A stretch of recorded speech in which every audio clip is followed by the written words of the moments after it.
Good afternoon. My name is Tess Taylor. I'm a specialist with the Community Education Department at MDA. We're thrilled to have you join us today for our webinar, Finding the Right Care for Neuromuscular Disease. This learning event is part of our larger MDA community education program, which focuses on bringing the neuromuscular disease community together around education and resources. Be sure to visit the community education section on mda.org for updates on upcoming events. We are recording today's event and we'll be posting it to the website for on-demand viewing at a later date. Everyone registered for today's session will receive that information in their inbox. Please know that all phone lines have been muted, but you can still ask questions. We'll have a Q&A session at the end of Laura's presentation today. If you are logged in live, you can use the chat or Q&A feature in the webinar to type in your questions. MDA would like to thank our program sponsor, Regeneron Pharmaceuticals, for partnering with us on today's webinar. For nearly 75 years, MDA has led the way in funding research to accelerate the development of new treatments, expanding access to care and clinical trials through the MDA Care Center Network, and advocating for access and inclusion for the neuromuscular disease community. MDA delivers its mission through research, access to care, advocacy, education, recreation, and engagement. Since its inception, MDA has invested more than $1.1 billion in neuromuscular disease research. Our MDA care centers are located at over 150 top medical institutions nationwide, providing care from clinicians who specialize in neuromuscular disease. MDA's advocacy work focuses on support for accelerated approvals and novel research, access to healthcare, accessible air travel, and more. This focus plays a vital role in shaping laws and policies that support the needs of people with rare neuromuscular diseases. Our community education and recreation programs are designed to connect individuals and families. We are committed to building a nurturing environment where our members can share experiences, triumphs, and challenges. Every year, we offer over 40 educational programs, over 20 summer camps, and dozens of other community activities, both in person and virtually. If you haven't done so already, we invite you to join the MDA community by registering with us. Registration is free. Please see the link in the chat. And to learn more about MDA, please visit mda.org. Now it's my pleasure to introduce our speaker, Lora Clawson, MSN CRNP. She is the Director of ALS Clinical Services at Johns Hopkins Medicine, ALS Clinical Trials Unit. Ms. Clawson is also an assistant professor at Johns Hopkins School of Nursing. Hi, Laura, and thank you so much for being here today. I will now turn the time over to you. Okay. Let me see if I can share my slides.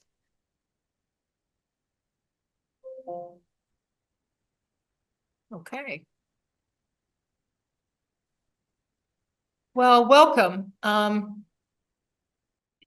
My name is Lora Clawson. I'm an associate professor at Johns Hopkins. I've been here about 40 years working in the field of ALS research, and I have a relationship with MDA probably for over 50 years, 60 years. We've worked together in a number of different formats. I was the camp nurse for muscular dystrophy and then transitioned into adult ALS, both clinical care and clinical research, of which I'm very proud. I built a program and I'm director of the ALS MDA Care Center. Today, we're going to talk about finding a clinic and something in your area. I'm going to educate you and caregivers on the importance of multidisciplinary care for neuromuscular diseases. I'm going to try to move this. Trying to move this little.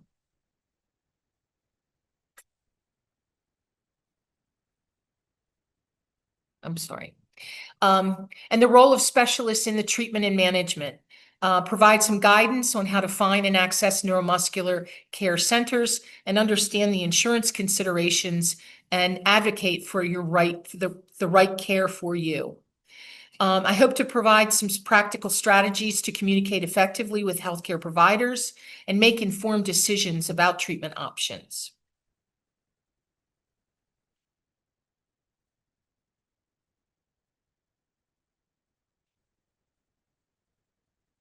So why should you seek out a neuromuscular specialist to begin with? First of all, these particular individuals are medical professionals with advanced specialized training and expertise. These are doctors that have chosen the field of neurology and have done a neurology residency, but they've also done an additional neuromuscular fellowship, which includes EMG, etc. They are certified, so they take examinations, both practical as well as test taking, in the diagnosis and effective treatment of conditions that affect the muscles and nerves. Understanding their expertise and unique treatment they can offer can empower you to make the informed decisions that you need regarding your healthcare journey. Because they have experience, because they have been trained at some of the major universities that have certified neuromuscular fellowships, they are in a great position to be able to understand the vast needs of the vast needs of neuromuscular diseases and the unique treatments that can benefit you in your healthcare journey. They're experts in diagnosis and managing complex conditions, and this can be from genetic disorders such as Duchenne muscular dystrophy and ALS to autoimmune diseases such as myasthenia gravis. The neuromuscular specialist can lead to early diagnosis and treatment by slowing disease progression and thereby enhancing and improving someone's quality of life. They're well versed on the diagnostic procedures and have access to those procedures within the university setting. They also can help navigate getting the testing done in a very financially easy way, as well as insurance authorization. So blood tests such as a high CK, which could indicate muscle damage, EMG and nerve conductions, that measures the electrical activity and possible damage within the motor neurons and within the muscle. Genetic testing. There are specific programs, neuromuscular programs, and some that have no cost that can test a number, 31 in ALS, 31 genetic mutations are evaluated by a simple buccal a mouth swab. But these particular institutions and neuromuscular specialists have access to some of these programs that have been set up for no cost to the patient. MRI, detailed view of the brain and spinal cord, which could give some insight into a pattern of weakness that could be caused by an impingement of the cervical spinal cord. So imaging becomes very important. A lumbar puncture that access fluids that indicate infections or other conditions, high proteins, that could indicate a particular neuromuscular condition. And universities run the labs, they have the lab testing to be able to evaluate these conditions. Nerve and muscle biopsy, these detect microscopic cellular abnormalities that can occur. They also have the expertise of the surgeon to be able to get the particular nerve tissue and muscle biopsy, have it prepared in an accurate way so that it can be an efficient diagnostic tool and doesn't have to be repeated because of mishandling. Physical and neurologic exams, they are very proficient at. This evaluates strength, reflexes, coordinations, the general neurology evaluation of the patient. And then the newest diagnostic tool is the neuromuscular ultrasound. It's a non-invasive view of muscle and nerves. It aids in diagnosis and in some cases can aid in biomarkers for clinical trials. Additional benefits of specialized care, accurate diagnosis. Again, if someone presents with muscle weakness, you really need to differentiate whether this is a cervical impingement, whether this is multifocal motor neuropathy, whether this is just one arm weakness. You need to be accurate, knowledgeable, and experienced in how to differentiate different aspects of some of these neuromuscular conditions. The specialist is experienced in insurance authorization for both the diagnostic testing and then some of the expensive treatment therapies that are recommended. We know the language to be able to communicate challenge for pre-authorization and peer-to-peer denials. So that becomes very unique. A general neurologist or a general practitioner in the field, in the community, may not have that ability to push through those testing authorizations with insurance. Personalized treatment plan, what's going to work for you? Multidisciplinary approach, experienced multidisciplinary team members that can help navigate the different aspects of some of these neuromuscular conditions. Access to advanced therapies, the latest medication and treatments. They can provide you the resources of the articles that showed that this particular therapy was very effective and be able to navigate the insurance company to get you the latest medications and treatments. Ongoing support and monitoring, improved quality of life out of having the latest therapies and medical treatments. General treatment options include physical therapy, mobility to improve mobility, coordination, and muscle tone. Most of these therapists are experienced in ALS or experienced in neuromuscular diseases. They have seen a number of different patients. They've worked in the clinic for a number of years. They've gone to conferences to educate themselves on specific aspects of treatment and therapy for some of these patients. And there's also a network of therapists, individualized PT and occupational therapy and speech therapy, that work together to advance their own research work. Occupational therapy, that improves the performance of our activities of daily living, the things that we take for granted every day, but if you have a neuromuscular condition, they can be greatly impacted. Feeding, dressing, bathing, toileting, etc. Speech therapy, assess and improve speech and swallowing, which is oftentimes affected in some of the neuromuscular conditions. Also accessing speech generating devices, sophisticated, expensive communication devices that some patients need to discuss or to communicate their care needs. Assistive devices and medical DMEs, braces, canes, rollators, wheelchairs. Again, they have the expertise to be able to know what would benefit you given your pattern of weakness. What's going to last you for the 5 years of insurance authorization for a particular power wheelchair? How can we access a seat elevator if Medicare denies it? So these, again, expert individuals with knowledge and expertise to each of the neuromuscular diseases is a very important part of the team. Immunoglobulin therapy, whether it's IV, sub-Q, this treatment for some of these autoimmune diseases. They're very expensive therapies. They can be given in the home, but they require monitoring and, most importantly, extensive insurance justification for the expense of these types of medications. Surgical treatments. Someone who has myasthenia may need a thymectomy. You need to have surgical experts that know how to do this particular procedure and can effectively remove the thymus without causing other medical issues. Research and experimental treatments and therapy, ongoing genetic therapies and new medications. Obviously in ALS, we have Qualzi, an ALS medicine that's aimed at SOD1. That particular therapy came out of extensive research in the ALS community and is now an FDA-approved drug. Immunotherapy, additional modulating treatments to control additional autoimmune disorders. So how do you go about finding the right specialist?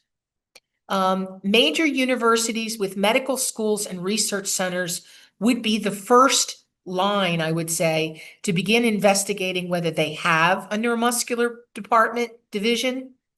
Are they actively involved in a number of conditions? Or do they have a relationship with MDA or other advocacy groups? Are they doing research? And I'll get into how you can investigate what centers are doing active research in your neuromuscular condition. Community referrals. MDA has a list of clinics that you can access that have specialists in them. SMA, ALS community, they all have support and advocates that can help provide resources to help you connect with the right specialist in your community. individual referrals from patients, recommendations from other individuals, as well as your own internet searches can find some names and contacts of individuals that are interested in your particular disease within a university setting. You can research their credentials and expertise and experience right on the internet. Most universities have a listing of what their particular faculty is known for, where they did their training, what their expertise is, and how long they've been there. They also have reviews of those individuals. And again, you can evaluate a hospital quality by health grades and other access resources within the internet to know, does this have good patient feedback? Do people have positive comments about their interactions with these particular physicians? The other piece that I need to emphasize is accessibility and convenience. Not only is the hospital accessible to if you're in a wheelchair or have mobility issues, but the other issue is how do you get to that university? Does it take 2 plane connections and an hour-long ride to get to that place? And how would you access and use that if that's going to impede your travel because of limited mobility? And then how convenient is it to get to? So we're going to talk about and explore some options if you are great distances from major universities, although some of that has been improved with telemedicine, but also how to use both the community as well as major universities in your area to the best for you and the providers. And then schedule a consultation, but request to be on a cancellation list. Most of the universities, actually community as well, everyone has pushed back appointments. They're just becoming months in advance. And so what I say to people is schedule a consultation, but be sure to request to be on a cancellation list and follow up every 2 to 3 weeks. I just wanted to remind you I'm here waiting. Is there any cancellations in the near offing? Can the appointment be moved up? And it's important to stay connected to try to get that consultation with that expert.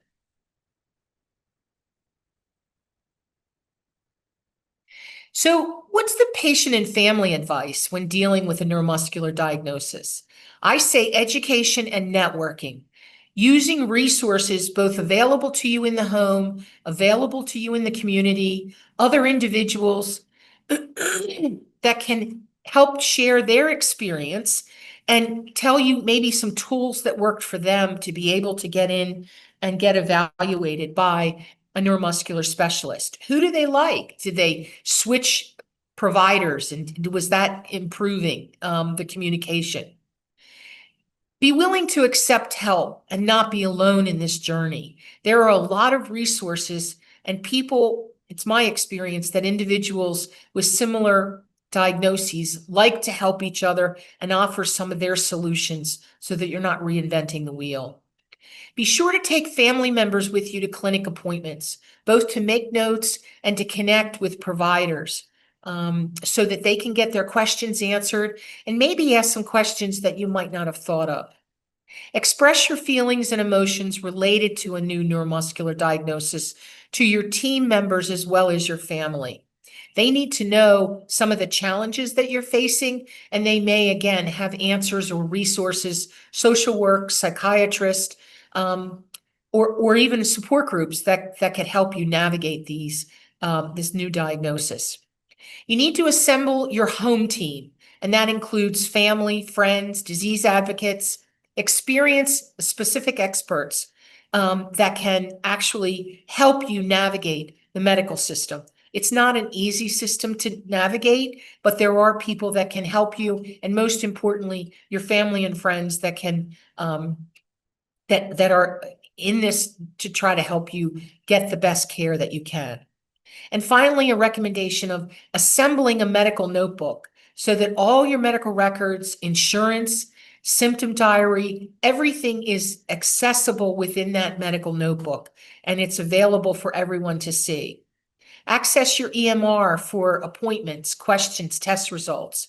It's important at your first appointment with a neuromuscular specialist, especially at a university teaching hospital, but it also can be at a community hospital. And that is, everyone is using some sort of patient portal communication system. So be sure that you can get on it, register it, know how to use it, as well as some of your family and friends that can help you navigate it. So what's some communication advice? Choosing your healthcare team can be challenging, but how do you communicate with them? If you've found a neurologist specialist, does that individual communicate with his patients? Most of them choose MyChart. Some of them choose email and phone, but most of them choose MyChart. You have to have HIPAA approval, a form signed that's HIPAA compliant, but most neurologists will communicate as to what's the best way to reach them. Also, get to know how to communicate with the team. If there's a navigator that helps you through clinic appointments, if there's a nurse practitioner or a nurse, even if there's a medical office coordinator that can help you communicate or reach out to different team members if they're not responding in a MyChart system. Excuse me, I have a little bit of a cough. Who would be your office contact? Would that be the medical office coordinator, or would that be a nurse that's going to triage what your concerns are? Who to contact in an emergency? Would you just leave a message? Is it possible that you could speak with a provider to help triage what your concerns are and whether you really need to go into an emergency room? Education on neuromuscular disease is important. You must educate yourself. You must educate your family members. You must educate and help educate your providers in your community that you're working with so that they can learn as you do. Also, networking. What resources are available? If there's a particular home health agency that everyone seems to be using that is familiar with your disease, you might want to network with that particular home health agency for when you need resources. Now, knowledge of what to expect and anticipating lifestyle changes. Ask, what's the next step? What can I anticipate in the next 2 to 3 months? When should I contact you if I feel like things are progressing rapidly? Communicate with the team members and the neurologist as to how you can best be prepared for what the future holds.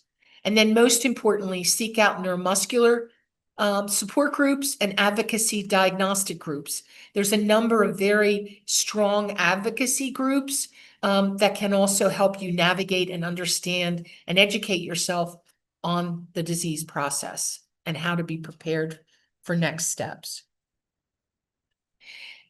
Obtaining a second opinion at a major university with a neuromuscular disease expert is critical. I think that that's the most important first action that a patient can take. Also, what's going to be the ongoing basic and clinical research opportunities within that university? So it may be that you only have to have one visit to be put on a database for clinical research. Or do you need to, or is it reasonable for you to go there on an ongoing basis? Maintain and educate your local care provider to work with that major university center.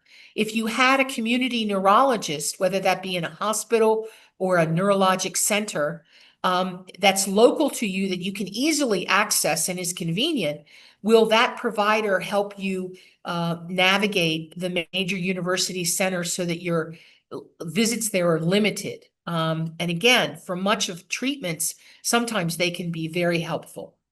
Obtain genetic testing and genetic counseling. I recommend counseling even if the testing is negative.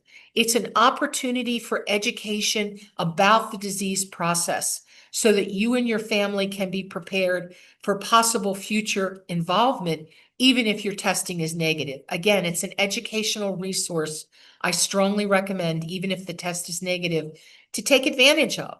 There's a lot that these genetic counselors know of, both research-wise, current and future, as well as how is this going to impact you, even in a negative testing environment. Investigate specific treatments and therapies. Request copies of studies showing the effectiveness of therapies. It's easily accessible to major university settings and in some public libraries. However, if you can get a copy of it easily to know, is this treatment in my best interest? What were the side effects of this treatment? Educate yourself as well as what the neuromuscular expert will share with you. You can see the actual documentation of how the study was conducted and the efficacy of the outcomes. Consider alternative and complementary therapies with medical guidance. I do caveat because there are a number of charlatans, unfortunately, out there that want to charge patients an exorbitant amount of money for therapies that have not been proven effective. And again, the concern is not just separating you from your money, but also could any of these therapies be detrimental, and some of them are. Investigating research opportunities, internet websites, www.clinicaltrials.gov. Every clinical trial in the United States has to be registered with this site. So if you're interested in clinical research or who in the major university environment is doing clinical and laboratory research, you can go on this website and investigate. You can punch in clinical laboratory research on ALS or clinical laboratory research on muscular dystrophy. You can also look at human clinical trials that are ongoing. What are the parameters of the trials? What's inclusion, exclusion criteria? What sites are doing this trial? Is it something that I could participate in? After a timely diagnosis and you've connected with a neuromuscular expert, gotten that referral to the diagnostic expert, you want referral to their multidisciplinary clinic for consultation and ongoing evaluation. This particular multidisciplinary clinic may or may not include the neurologist. Usually it does, but you can seek out initial and ongoing care treatment processes. And how often do the ongoing visits occur? Is it every 2 to 3 months? I have some patients in ALS that are very slowly progressive, and I only need to see them yearly. However, they know how to reach me if something dramatically changes. But the point is, what is the treatment plan for me? And then timely, ongoing communication, assessment, and education by this expert team who can help you navigate present and future implications of your disease progression. You want to discuss the preferred method of communication with these experts. Can you reach out to the physical therapist if you have a fall? Can you reach out to the neurologist if you're having side effects to a particular medication? And what's the best mechanisms for communicating that? When and what symptoms should you be concerned about? And contact your neuromuscular team. They should be able to tell you respiratory changes, mobility changes such that you're not able to do the things safely that you had previously done. It may be time to come in for a PT and OT, what I call, recharge, reassessment. So again, I recommend ongoing evaluation. What do these teams look like? They're usually a collection of experienced individuals. Some of them are always in clinic. Some of them are only there on an on-call basis. Some of them you have to reach out to for other appointments. They're not there at the clinic visit. And some of them are in the community where you can access them, such as home health care, hospice. I didn't put palliative care in there, but also palliative care.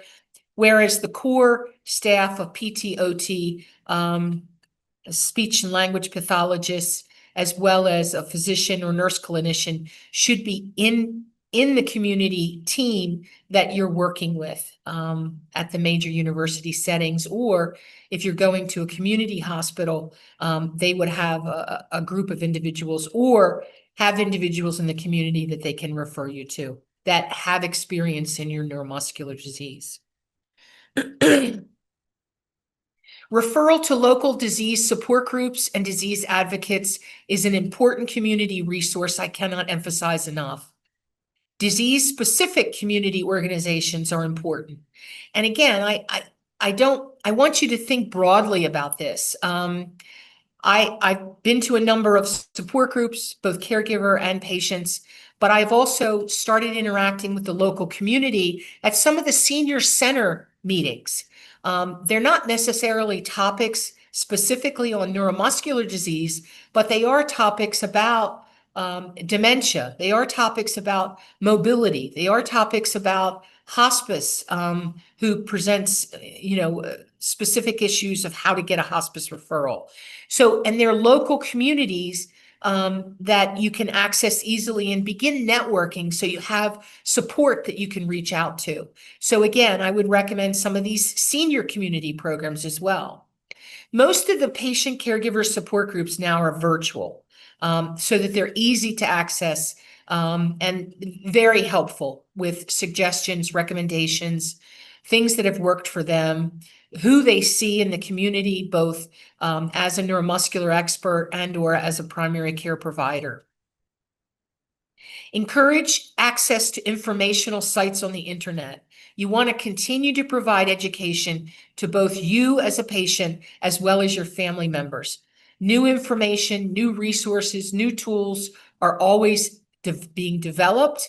And again, once you come up with them, you can run them by your neuromuscular expert team. Is this worth investing? Will this work for me? Because it may not, and you want someone who's knowledgeable about it. Will this work for me? Before you invest financial resources. And then encourage and support participation in valid clinical trials. You can investigate the clinical trial website to see who's doing research in your neuromuscular disease, and you might want to access that particular individual, whether that's it's usually at a major teaching institution, but community hospitals are also getting involved in some of the clinical research opportunities. Most importantly, never give up hope. There is always a solution to something. It may not be what your original plan was, but never give up hope. We're working very hard to come up with firm resources and firm solutions to some of the challenges that you're facing. So I've been talking here for a little bit over 35 minutes. I'd like to open it up to conversation if I could. And I wanted to get some advice and experiences from the audience as to what have you found helpful in the neuromuscular community and what have you found not helpful? Let's start out with that question.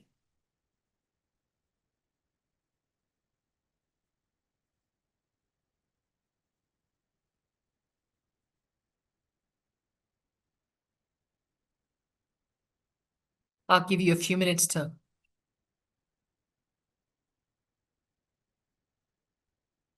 unmute yourselves.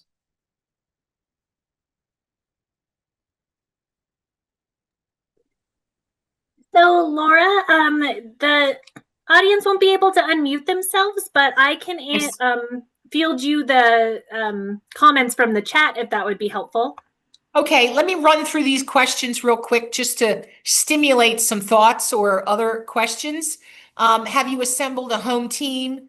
Do you have a medical notebook? What's in yours? Have you accessed neuromuscular experts? How did you connect with them? How do you communicate with your neurologist and neuromuscular team? Are you aware of ongoing research in your disease? Are you involved in clinical trials? Are you active in the MDA educational and informational website and webinars? And then what did you find helpful in accessing the right care team to manage your neuromuscular disease? So then we'll open up to the chat. Wonderful. So we had someone say, finding knowledgeable doctors who are familiar with the disorder, that's helpful. Attending the MDA webinars, someone said they're involved with that. One person said, my doctor released me saying there was nothing more he could do. What should I do? So that sounds like a challenge that someone's having.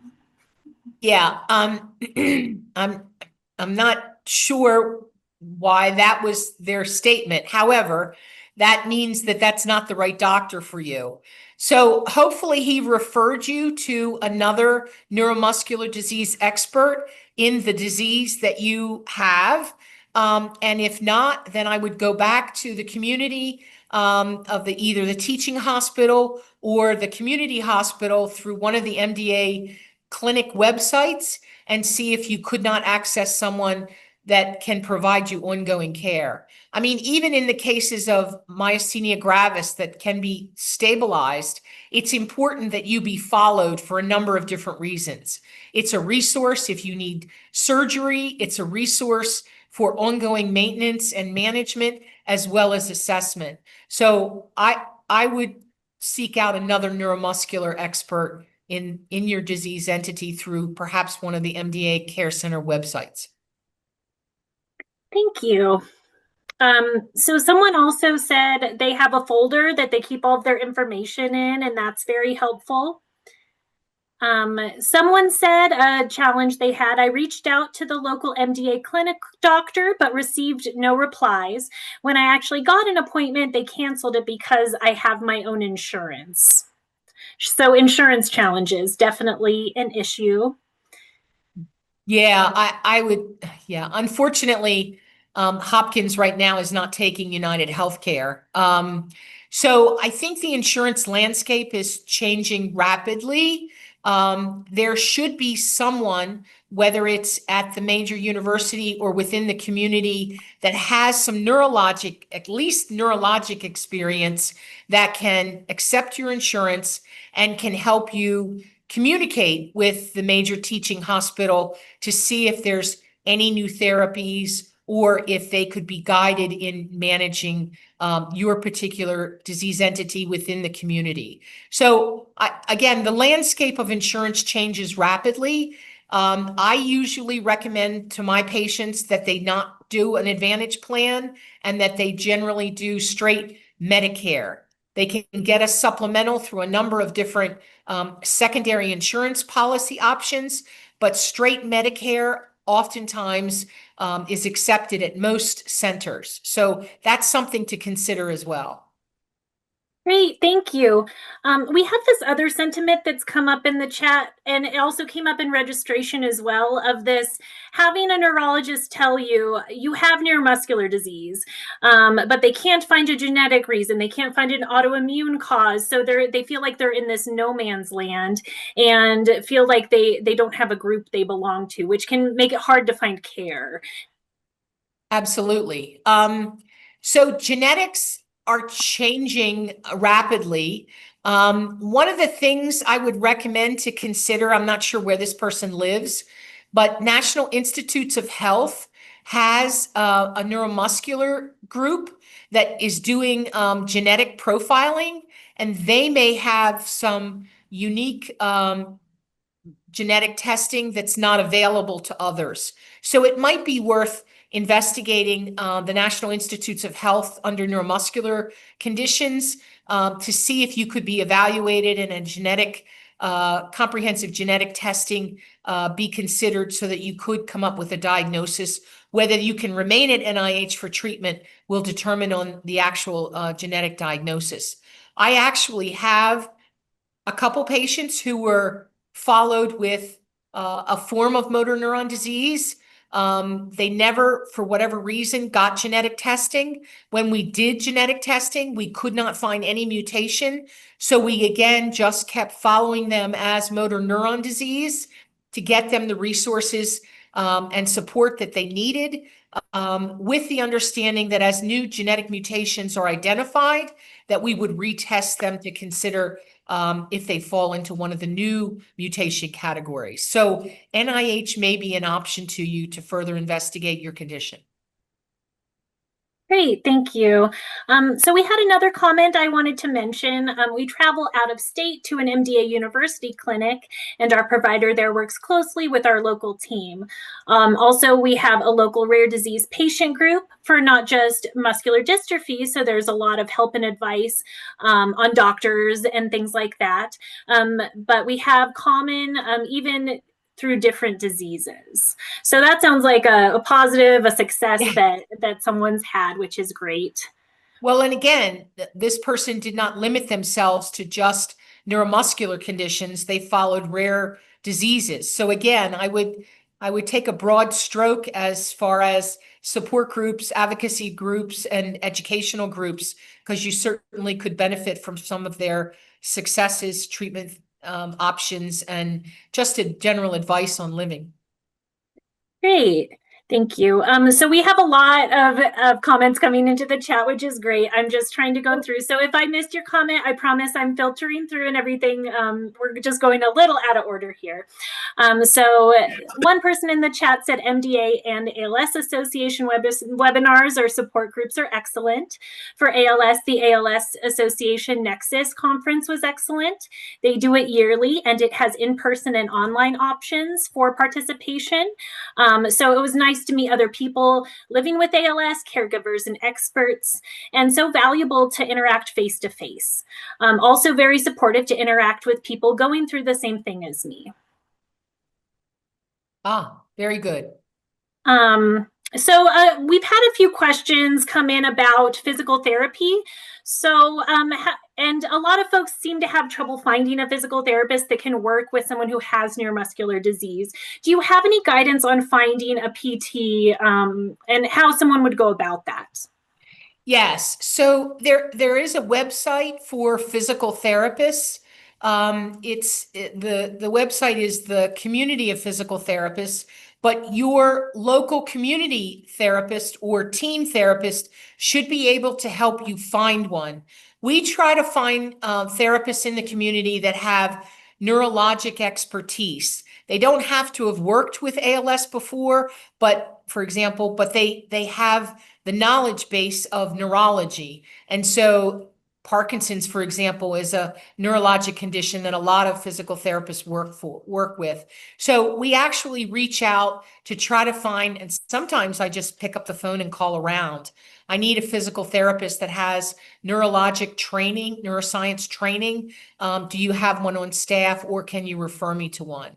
So sometimes just cold calling, reaching out to your local therapist that you see in the teaching hospital or community hospital, and then also looking on the website for physical therapists. Is there a certified, trained neuroscience physical therapist available in my zip code?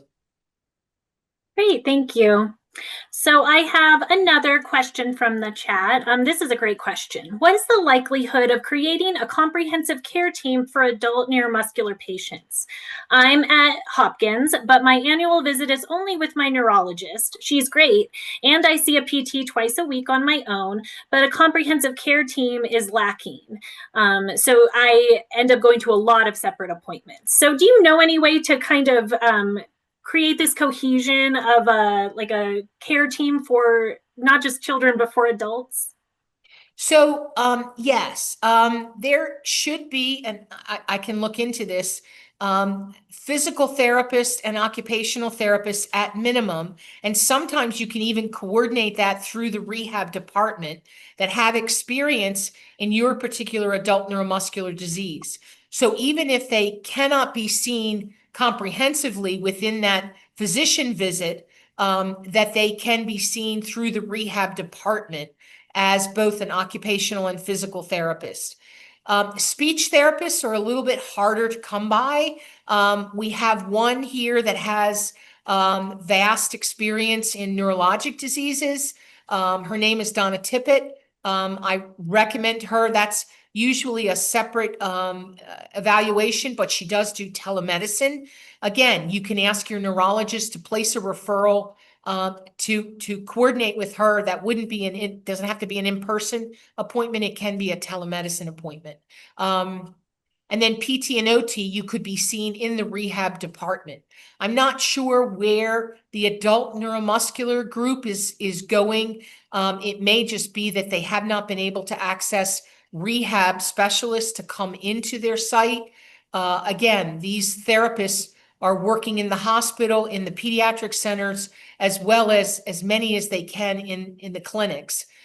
We have a Parkinson clinic, ataxia clinic. We have a number of neurologic specialty clinics, and there's unfortunately not enough rehab specialists to go around, to be taken off of the inpatient unit and to be cycled through the clinic setting. So if you can't get a comprehensive adult care team, then what I would do is work with your neurologist to try to coordinate at least PT and OT together. Speech can be done over telemedicine, and again, see if you can pull together some programming that way. And it may give your neurologist some incentive as to how to expand this further and to get a comprehensive adult care team.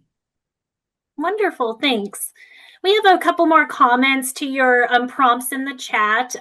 For congenital muscular dystrophy, Cure CMD is a very helpful organization. Facebook groups can also help. We see that a lot at MDA, that the social media is really helpful for connecting with other folks and getting that information there. And then we love our other programs that promote neuromuscular disease, especially those disease-specific organizations like Cure CMD. So thank you for putting that in.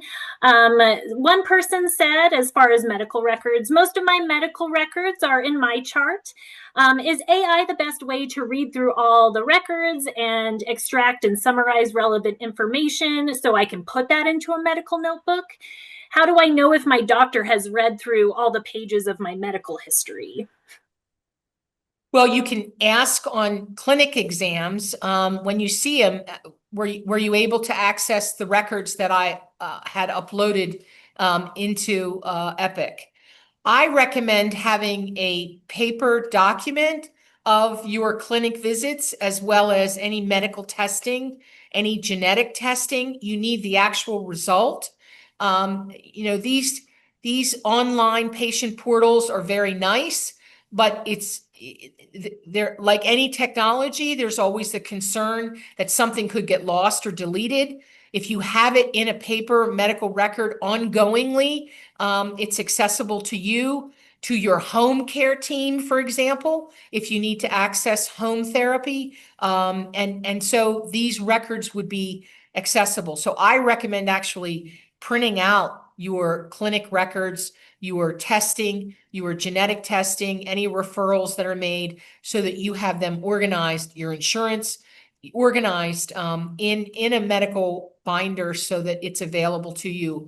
And again, and I use this, and I don't say this lightly, but if there is a cure or a very important clinical trial that's occurring somewhere else, it's nice to be able to grab this notebook and make flight arrangements and get there to be able to access an opportunity for some breakthrough research. So again, portals can be easily accessible. They can also be difficult to navigate.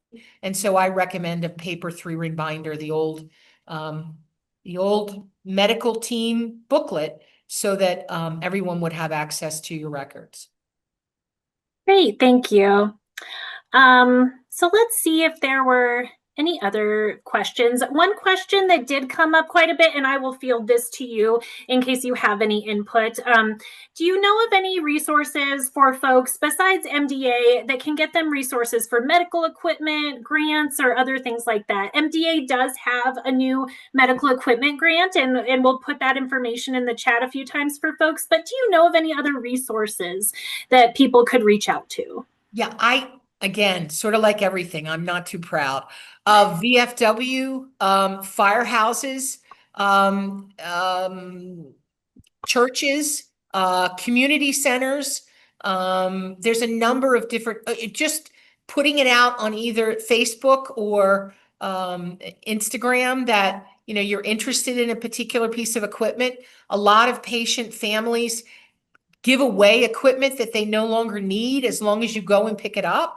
But there are a number of loaner closets, but there's also just the community resources, VFW,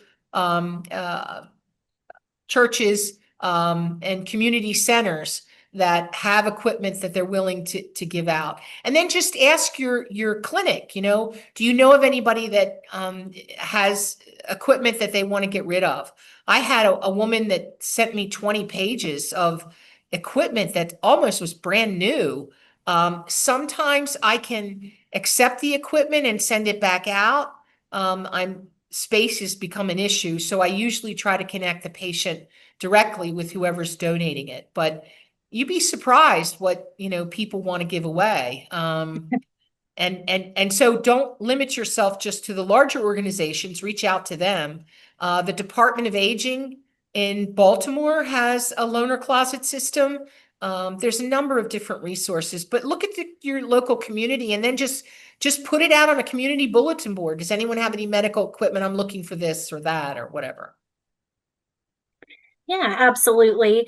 So I think we got a little caught up on the chat here. If anyone had any other questions, or if you put in a question at registration and we have not gotten to it, please put it in the chat if you're here today. At registration, we do write down all the questions, but we might not be able to get to all of them. And if you're here, we definitely want to make sure that we get to your question. So we have a few other people who've made some comments in the chat. I have been getting treatment at the VA. Is there a program specific with the VA that can connect me with a specialist on LC-FAOD? I'm still walking without the aid of a cane or without the aid of a device and still working as well.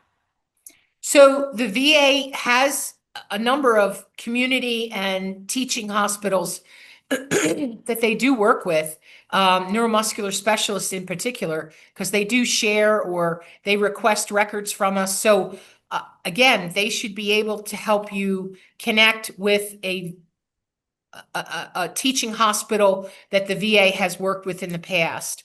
The other option is, as I suggested, just go on, look at major teaching hospitals with clinical research opportunities that are in the www.clinicaltrials.gov resource and access those yourself. You could get a referral from a VA system. Again, the VA system has been very good with neuromuscular diseases. They're not always as advocacy part of it, but they do have equipment and providers that are experienced. But if you want to see additionally a teaching hospital or a neuromuscular specialist, then I would reach out to the major teaching hospital, or your VA doctor may have a colleague that he connects with. Great, thank you. So let's go to a couple questions from registration that we have. Okay. So I am going to pull up my screen here one more time. The first question that we had here was about palliative care. Could you discuss palliative care a little bit? When isn't it appropriate to ask for palliative care? How do I know if I would qualify? So palliative care is relatively new versus hospice care, which has been around a long time. Palliative care is there to help provide a bridge for maintaining comfort, but not limiting your ability to access your providers. So you can be in a palliative care program. Many of them are first steps in hospice programs, and they can advocate, evaluate medications, evaluate any pain that you're having. They can interact with your local provider. We have a number of palliative care specialists that reach out to us when there are issues with the patient. They also help the patient navigate what's important to you. Are you asking the right questions? Are you, comfortable enough that you're able to navigate life? And if not, what do we need to do to get you in that frame? So they are medical specialists. Usually it involves a medical doctor as well as a team, which can include a nurse practitioner, nurse clinician, and then some other providers, PT, OT, chaplain, etc. But they are a bridge to help maintain your medical care so that you can continue to get a power wheelchair or the medical devices that you need through insurance, but they are advisors to the medical team as far as navigating some of the other issues relative to pain management, care management, and life management. Wonderful, thank you. That's very helpful.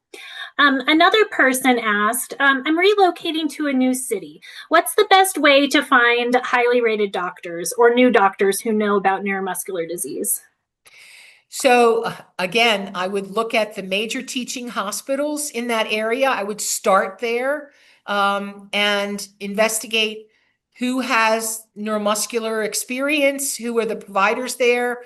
You can look at health grades to determine what the rating of the institution is, and then each individual doctor would have ratings and patient experiences.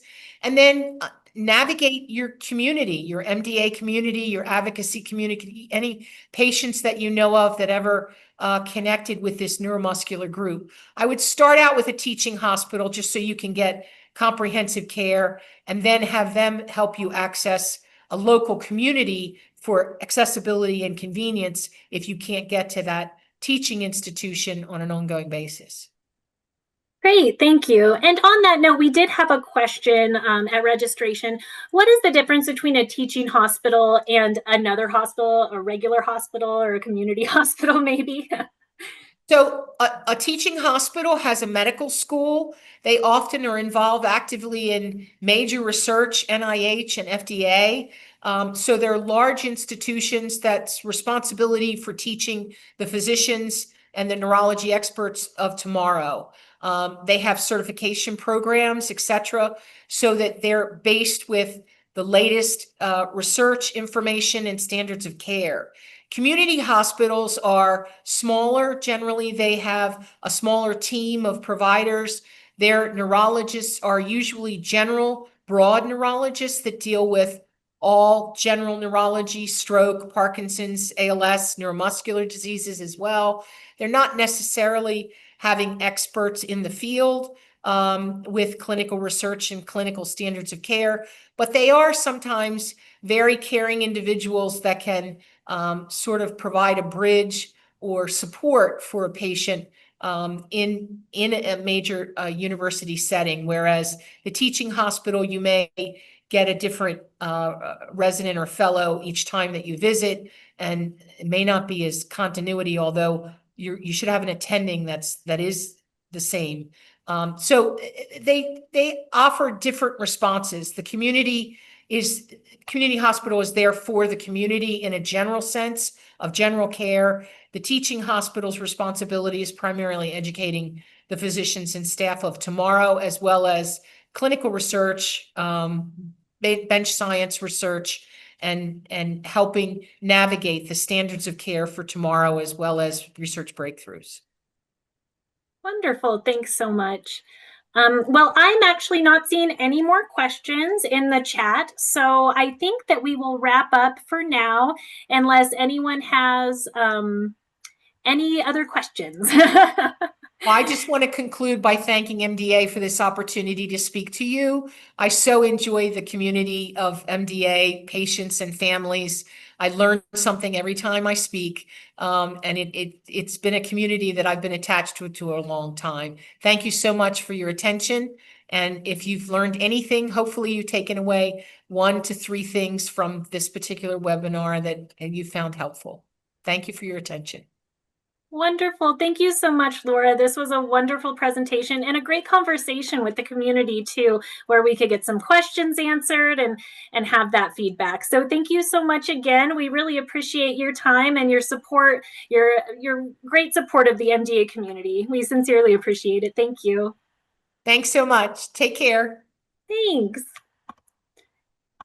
So once again, MDA would like to thank our program sponsor, Regeneron Pharmaceuticals, for partnering with us on today's webinar.